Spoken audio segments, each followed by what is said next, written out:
Characteristics and Common Forms of Cyberbullying by Teri Lupo. Bullying has been around for a long time. When you hear of someone being bullied, you think of the big guy picking on a little guy. It shows dominance and aggression towards an individual.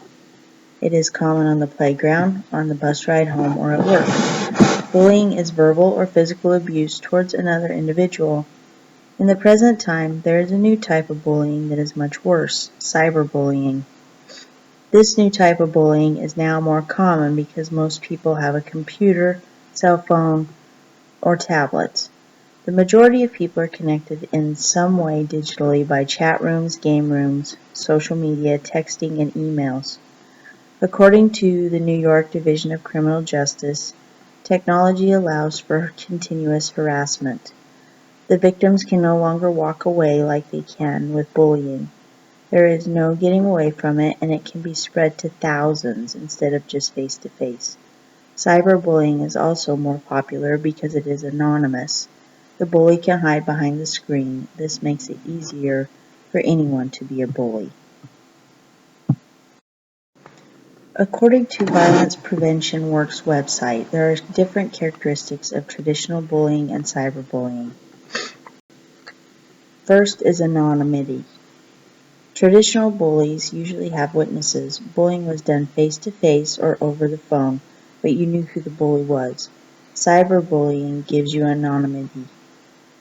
They are a profile. You may not have ever met them or even know their real name. As long as you have a digital device and receive text messages or on social media in game rooms, you can be a target for cyberbullying.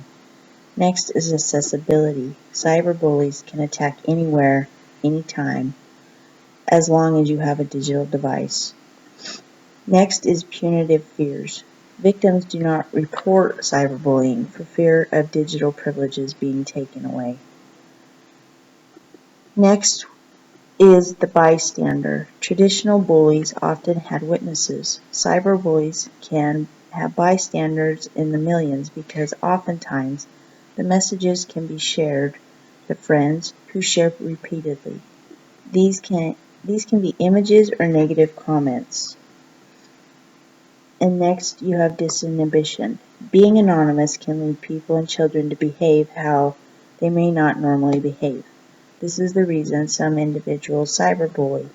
Traditional bullying was often the big aggressive guy against the weak little guy.